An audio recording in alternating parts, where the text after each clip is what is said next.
Go live, some go live music.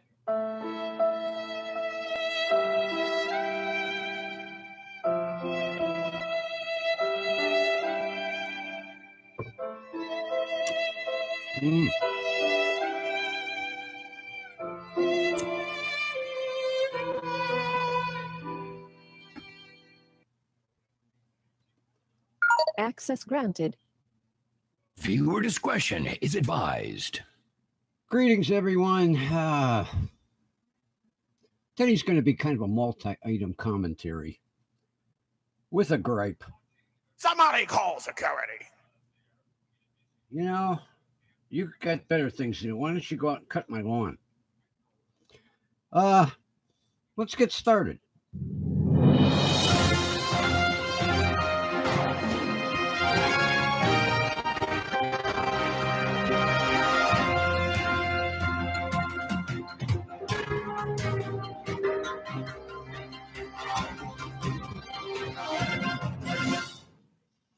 Man, I'll tell you, since I burned this, I just can't do anything with it, and I don't want to cut it. But if I comb it like that, but see down here, that was over here until I burned it. All right. Today is another one of them woe is me days. You know, the truck, I started working on the truck, and unfortunately there's no shortcuts to get the timing cover off. So I start to unbolt there's a huge bracket for the power steering. Somewhere is another bolt that's holding it that I have no idea where it's at.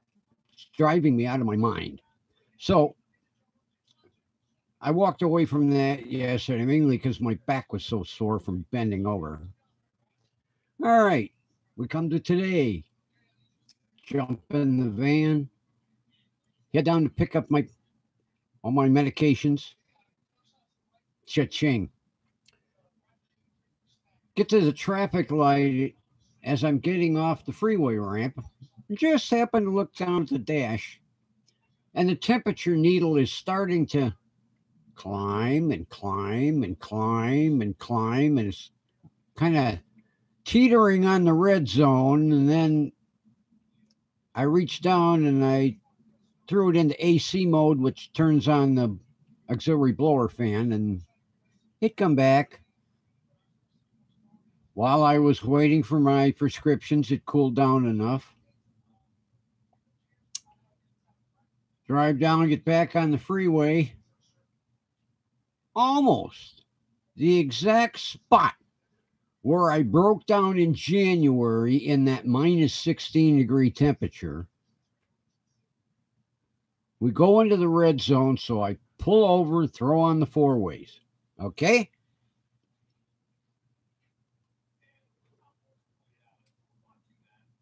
Within sight of me, and I'm talking maybe 1,000 yards, are not one, but two Cleveland police cars sitting on the freeway, running radar because I had passed. So you've got the clock car, and then you got the chase car. I get out, four-way flashers are on, open the hood. Do you think one of them police cars would drive down to see what the problem might be?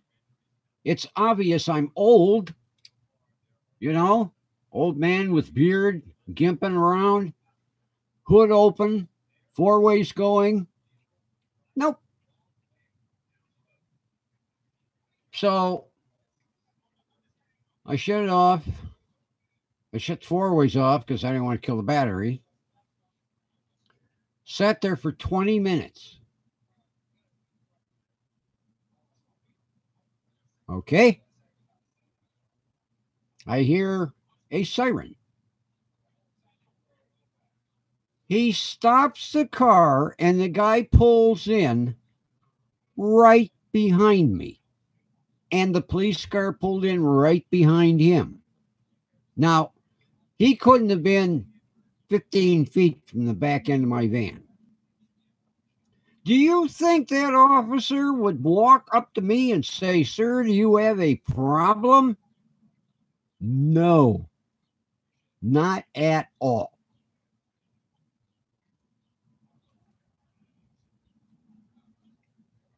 Okay, just a little commentary. That's all. That's all.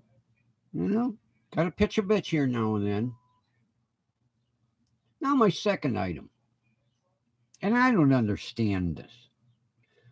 I just read a news article on the web that Charlie Rose just was sued by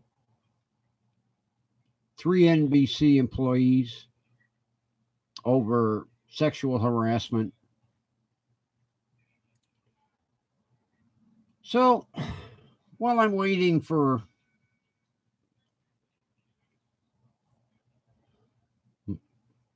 my mind to kick in as to what I'm going to say today, I'm going to read the article. All right, now, back in the 80s was when personnel departments changed to HR. They were no longer personnel, they were HR, human resources. Okay? The article states that in 1980, 27 women made complaints to the HR department about Charlie Rose.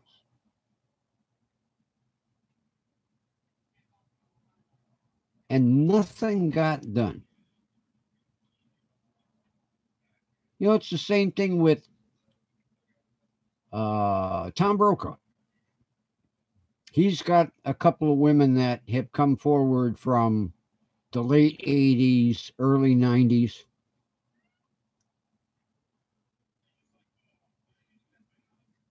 What is going on?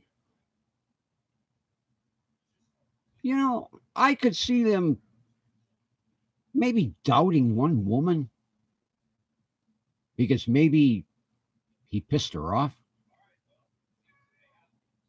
But you know, with Charlie Rose, we had 27 women, and they did nothing. Swept it under the carpet because he was a, you know, big star. Now, you know, Tom Brokaw, I always trusted what he had to say.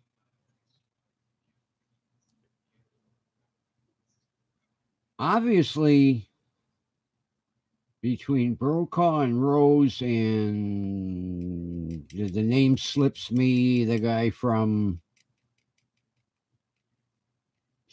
it's not Good Morning America. Maybe it is Good Morning America.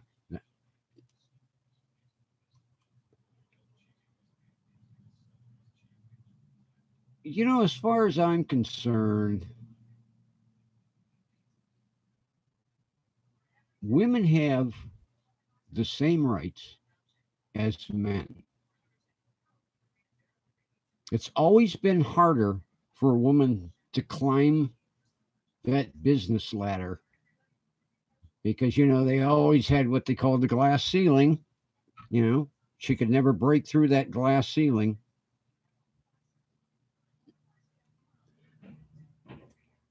If these 27 women have a legitimate case, I hope they drag his ass kicking and screaming to jail. And anybody in that HR department at that time that swept this under the carpet needs to get dragged with him. You know, what's fair is fair. I know for years it was always the men, and the women were the lowly secretaries. You know, they didn't want to give the women a chance. When I was working for limousine service, I used to drive this one woman. And one day I just happened to ask her, because we were kind of chatting on the way back to her house from the airport, what she did for a living. She was the president of Coca-Cola Canada. I was shocked. And she said to me, "Does that surprise you?" And honestly, I said, "Yeah, in a way," but I congratulated her for being where she was. She broke that glass ceiling. Same thing with Mary Barra, who is the CEO of General Motors. God love her.